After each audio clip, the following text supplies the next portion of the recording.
Hi, welcome back. This is Let's Talk Turkey, and I'm Janie Turk. And this is Introduction to Mass Media. So I'm glad you're here.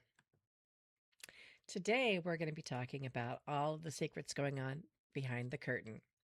If you're not paying, and usually even when you are the product. So we're going to talk today about who benefits from our attention and who's willing to pay to get it and then charges more for it. Most of us like to think we're making our own choices online and everywhere else. But behind almost every app, website, and platform is a business model designed to capture and keep your attention.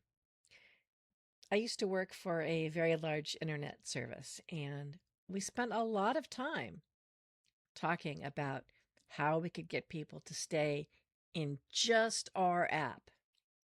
It's a big focus.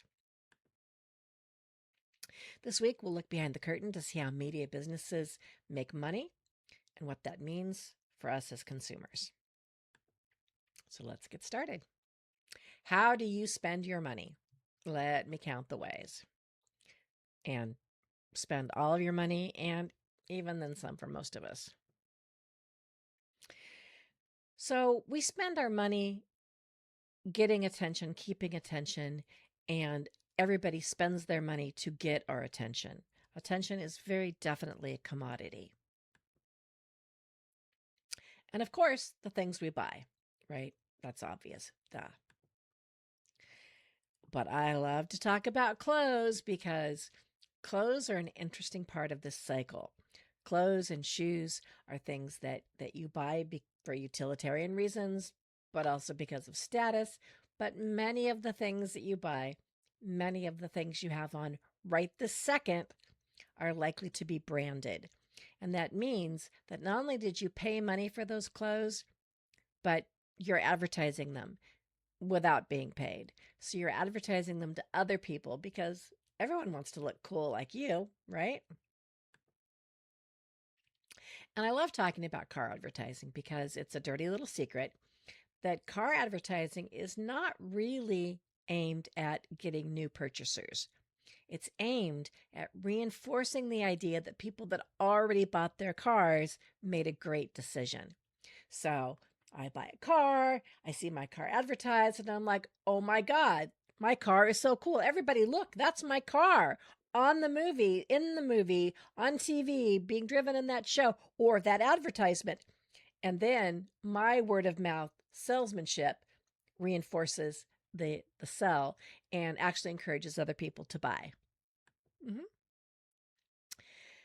This is the one that I'm really worried about because the lifestyle that we're being shown all across the media, whatever your point of reference is a lifestyle that is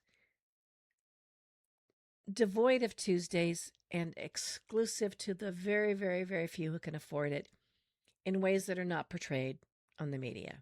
I'll talk about what that means.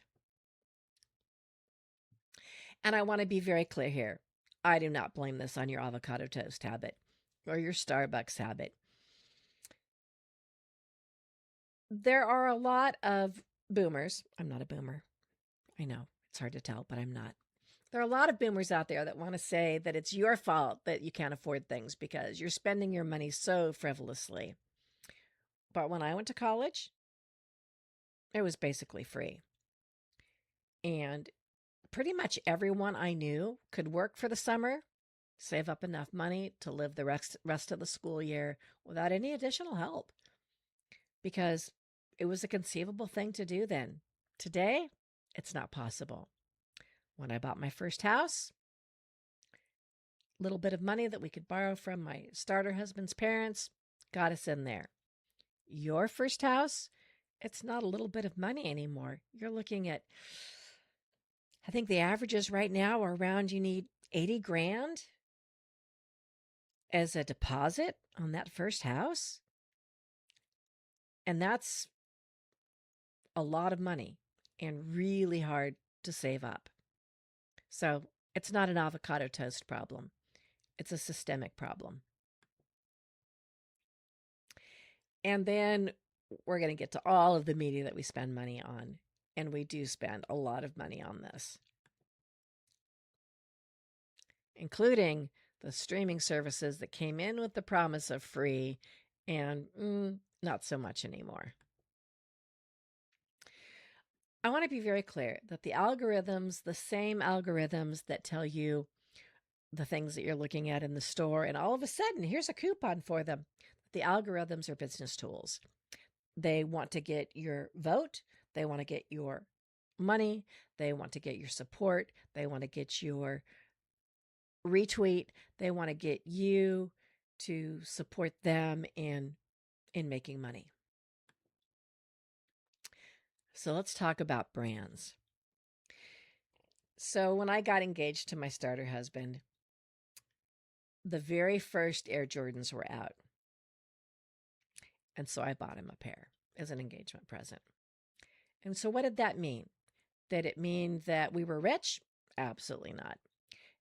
But it did mean something.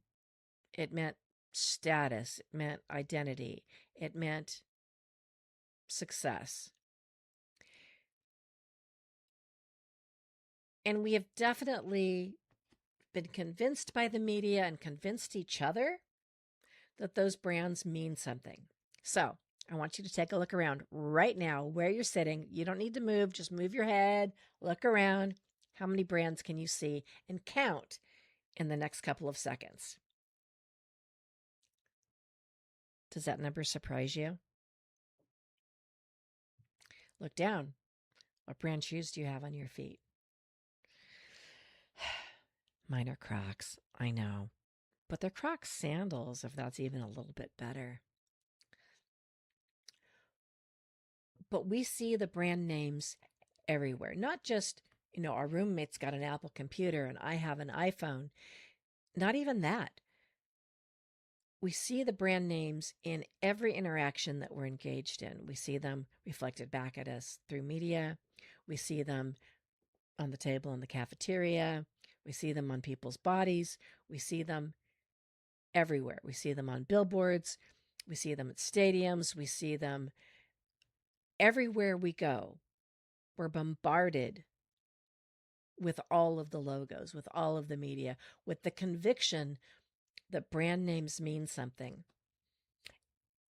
And I was giggling as I was working on the game, we'll get to that later, about how drug companies who have a very limited opportunity to use their drugs under the brand name really make you believe that, right? They're really invested in getting you to buy Viagra and I'll pause here. Those of you that don't need Viagra, did y'all know what it was? Did y'all heard of it before? Because that name is out there and it means something. And Tylenol, when you have a headache, Tylenol. Many of you don't even know the brand name for it, right? I'm sorry, you don't know the generic name for it. You do know the brand name. It's everywhere. And it's so ubiquitous that brand names become part of the scenery. I don't know if you've ever watched NASCAR. It's kind of funny at first because every car and every driver and every uniform is covered with competing logos. But you watch one race, a couple of laps, and all of a sudden the logos just become trees and you're in the forest. Brands become forest. They become scenery. And we don't necessarily see them, at least not consciously. So I started off this thinking, if you're not paying, you are the product. But I really don't think that's true. I think even if you're paying, you are the product. So let's think about old TV. Old TV had commercials, right? And commercials were what paid for the shows. There were regulations on how many minutes of commercial time there could be in broadcast television for minutes of show that they were showing. And we pretty much accepted that. And then new TV, So we got subscriptions that we pay for, and commercials came back. So we started subscriptions without commercials. That was a big appeal. Ooh, you can watch your TV commercial free. Not so much. There are premium subscriptions you can pay big bucks for to get everything without commercials. Maybe not everything. And then embedded in the various shows we're watching is product placement. And again, it's often hidden. You often don't know that Apple paid money to be there, or that Reese's paid big bucks to be the candy that E.T. ate. And if you haven't seen E.T. the movie, you definitely should. I know it's old, but it's great. But the original storyline, it had M&Ms. If you didn't know that Tom Selleck drove a Ferrari in the original Magnum PI, and then Angus, whatever, drove a Ferrari in the rebooted Magnum PI, it's because Ferrari paid money to be there. Plus sponsorships. So I'm lucky enough to live in a city that has a AAA baseball team, and I get to go to those games. And so not only when I go to those games do I watch the scoreboard and see how fast the pitches are, but I also see the scoreboard with all of the sponsorships. So I go to Whataburger Field. And for those of you that aren't in Texas, it's a big hamburger chain. They compare themselves to In-N-Out. So they sponsored that stadium. And I go there and I can buy Whataburger clothes if I want to represent the brand. And I can go to the stadium and eat Whataburger food. And my team has special honey butter chicken biscuit uniforms that they wear at least once a homestand. And so that sponsorship, again, it becomes kind of the forest, but it's there. And then we have the branded integrations. So I'm talking baseball. So my favorite player, Yamal Encarnacion, he wears Adidas. So media companies, they don't sell television. They sell attention. More specifically, they sell your attention. So let's talk about what kind of life gets our attention. To prepare to do this lecture, I watched Emily in Paris, which I'd never seen before. I know, right? But I was like, what's a show that a lot of my students might be watching? And this was one that came up along with Abbott Elementary. And I'm going to talk a little bit later about the financial unrealities of those shows. But I really want to talk about all of the shows that feature people living their lives. Because certainly the television worthy parts of their show are not doing the dishes. They're not laundry. They're not paying bills. But all of those parts of adulting that get edited out of TV, they give us this illusion that life as an adult is very different than what it really is. They give us this illusion that other people are out there succeeding without having to worry about whether or not they paid their electric bill. They give us this illusion that other people have endless amounts of time in their lives to have a social life, to have drama, to have fun at work. Emily in Paris talks about the 3-hour lunches they take. Is that real? Are most of you going to have careers where you can routinely have 3-hour lunches, where your day consists of very little actual work? And the answer is, of course not, right? Even if it's the office and it's funny, the drudgery, the grind exists in every workplace environment. I love my job, and I'm still exhausted at the end of the day because it's hard work. And nobody's going to follow me around with the TV camera saying, oh, you took a break and folded a load of laundry, because that doesn't happen. money also gets edited out. So, watching Emily in Paris, we'll talk about her salary in just a minute and you'll see where it compares to her rent. But it appears as if she eats every single meal out. Can you afford to do that? No, I can't afford to do that. All of the water that is the life around us, all of the trees that are the forest, all of that disappears in the media. And even if you watch reality television, I mean, you know that it's not real. You know that it's editing out a lot of the parts of it. It's still a break from their reality, right?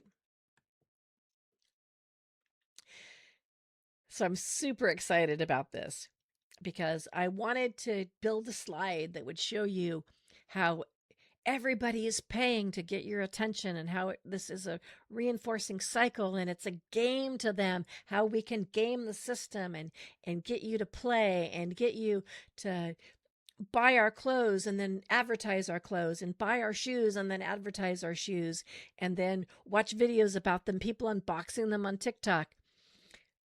And I'm like, it's a game. So I built you a game. I am so excited for you to play this game. If you're on campus, it will be available to you either in the dorms or with Michelle Gadini. If you're taking this class remotely, I have a loadable version with all the pieces. We can talk about how that works. Available for you in Canvas. And if you're watching this and you're not in my class and you still want to play the game, hit me up. I'll send you a file so you can make that happen. I am stupid excited about this because I really think that understanding media literacy involves having conversations. And it's way easier to have conversations with each other when you're playing a game than it is to have conversations yelling at me on the other side of your screen.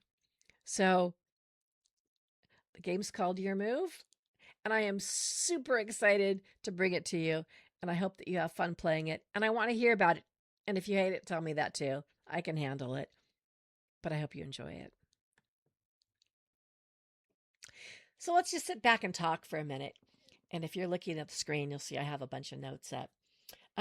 So I did the Emily in Paris math. That position would pay about $3,000 to $3,500 a month, and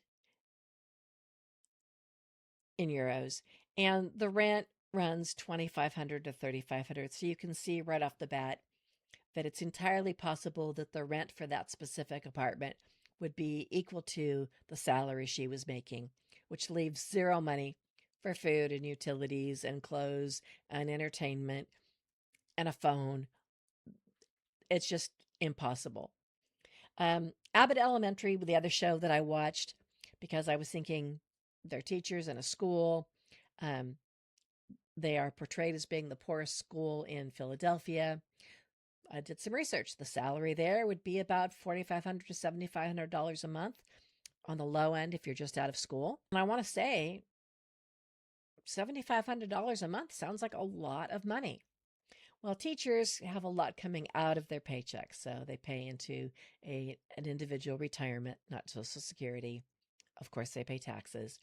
They usually pay union dues, and in Philadelphia, they do.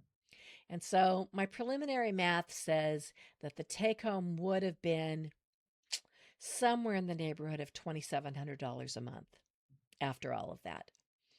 And rent, according to the internet, in those neighborhoods would be somewhere between $1,400 and $2,000 a month. So a single adult with a roommate could get by. A single adult with a kid by themselves, almost impossible. And for those of you wondering, if you are a teacher, chances are really good that you have student loans.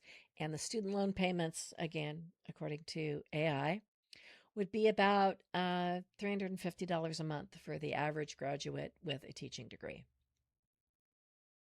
They could be as high as $800 a month. So if we just put rent and student loans, we're already in the ballpark where we have no money left over for transportation, for food, for a phone, for entertainment, for clothes, utilities. We're struggling. So I want us to think about how expensive success is, and I want us to think about how we define success. One of the things that I see, because it's boring, in every single show that you watch, every single bit of media entertainment you watch, is the absence of maintenance. Nobody's clipping their toenails. Nobody's taking time to do laundry or go grocery shopping or prepare meals, or at least not regularly.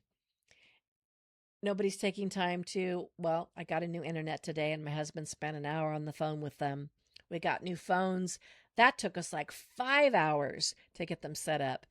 Holy cow, we were on hold for almost an hour and a half, right? Obviously, that would be terrible television. That would be a terrible movie. Nobody wants to sit there watching me be on hold for an hour and a half. But because our media erases those events,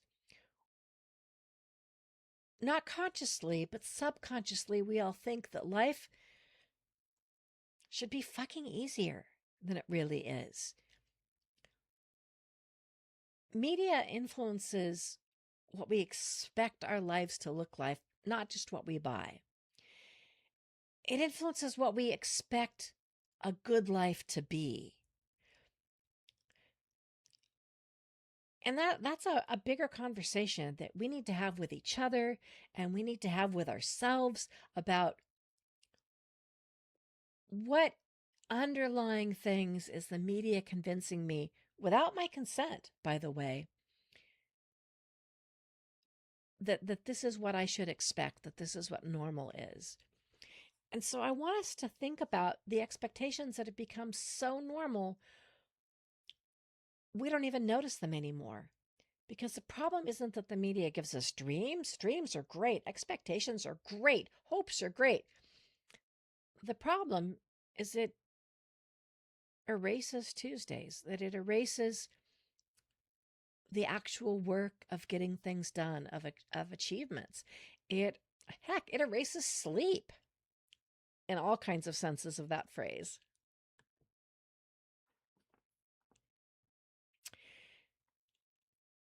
I think the media builds our expectations and simultaneously empties our wallets, and we go along with it. So I want you to think about the picture of success that media has been quietly selling you. And I want you to ask yourself, do you actually want that life, or do you just want that picture of it? So when my kids were 13, 14 years old, there was a show on TV called My Super Sweet 16. It always made me sad because these were 16-year-old kids whose parents were uber wealthy. And for their 16th birthday party, um, they were getting them hundreds of thousands of dollars of events and experiences and things and cars, sometimes over $1 million. When my kids turned 16, they got a 20-year-old car. It was a cool car. It's still 20 years old. And I think that for many of you, I mean, I can't imagine anybody's out there watching this that's like, oh yeah, my parents spent $700,000 getting me a Bentley for my birthday, and Taylor Swift performed a private concert for us. I don't think that's happening. But if it is, congrats to you, and I'm jealous. So those shows on TV do show us that some people live like this. And they make it look damned appealing. And speaking of Taylor Swift, and I totally love her, this image of romance and of wealth. He quietly transformed their backyard while she was getting ready to go on his podcast. He had crews of people out there doing it, spending, I would assume, thousands of dollars on this event for them. And I love that for them. And I'm a little bit sad for everybody who looks at this and says, unless my life is like this, I haven't been successful. Okay, let's talk about reading. So, as per usual, I'm not going to read the textbook to you. I'm assigning you the whole chapter. I expect you to read enough to write one chapter note. Please take the 5 minutes to do this and don't get behind. And if you're so inspired to keep the book open and keep reading, I encourage you to do that as well. Chapter notes are easy. Put a chapter number and a chapter title. You put a topic, and I encourage you to choose the big bold print because that's something important in the chapter. Hopefully, you've chosen something that interests you. And then tell me what that thing is about that you chose. This is super important to me. I want it to be important to you. Why should you care about it? Why is this part of the textbook that matters to you? Or why should it matter to you? And then the details. This is the bulk of your chapter notes. These should be quick. They should take you 5 minutes. Hopefully, it encourages you to keep reading the chapter.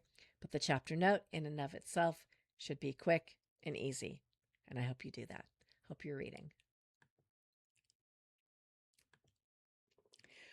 Our great adventures. We have a paper due. So this week, finish paper 1. Truth, Propaganda, and Media Literacy, How Media Shape My Reality. If you have questions about this, there's a video on it, really short one, that explains it to you. It's also in your packet. Please, please, please get this done. This week's conversation, as always, starts out by talking about this video. I hope that you have something interesting to say back to me as I kept yelling at you through the screen. Please, please yell back at me and tell me something. Tell me how many logos you saw around you when you looked around the room. But also, play the game. Talk to me about it. Tell me if you liked it. Tell me if I was dumb for spending that many hours on it. Something. I can handle it if that's your answer. But at least talk to me about it. I hope you play the game. And then begin the conversation with your classmates. Think about a time you realized your attention wasn't free. Maybe it was an advertisement that seemed to know exactly what you wanted, a social media feed that kept you scrolling, a recommendation that appeared at just the right moment, or something else entirely. And I want to take this moment to complain about my algorithm because one day I'm like, wait, what? My algorithm is full of wrinkle cream, fat pills, not pills to make you fat, pills to make you not fat, hemorrhoid cream, and constipation medicine. So apparently I'm fat, wrinkled, have hemorrhoids, and I'm constipated. What? It was not a good day for me. I'm still resentful about it. Describe a time when you became aware that money, advertising, ownership, censorship, sponsorships, algorithms, or platform design may have influenced the content you were seeing, not just the ads you were seeing. How did recognizing that influence affect the way you viewed the content? And before we get on to the second part of this, I just want to say, when you're doing the first part of your post, I don't need you to answer all of those questions. I just want you to have a reflective conversation with yourself. I deliberately did not set minimum requirements for word counts. I do want you to think, and I want you to reflect. And then when we get to the second part of it, I want you to actually interact with each other and not just say, good prost, bro. 2 classmates, actually talk to them, actually read what they have to write, reflect on what they say, interact with them, please. And carry this with you. Attention, your attention is valuable. Once you begin noticing who benefits from it, you'll start seeing the media world a little differently. The goal isn't to become cynical. I'm not saying, not even for a second, that we should all abandon technology or that we should all give up our phones forever and stay offline. I'm not saying that. The goal is to become intentional. And in case no one said it today, I love you. This has been Let's Talk Turkey, and I'm Janie Turk, and I'm glad you're here.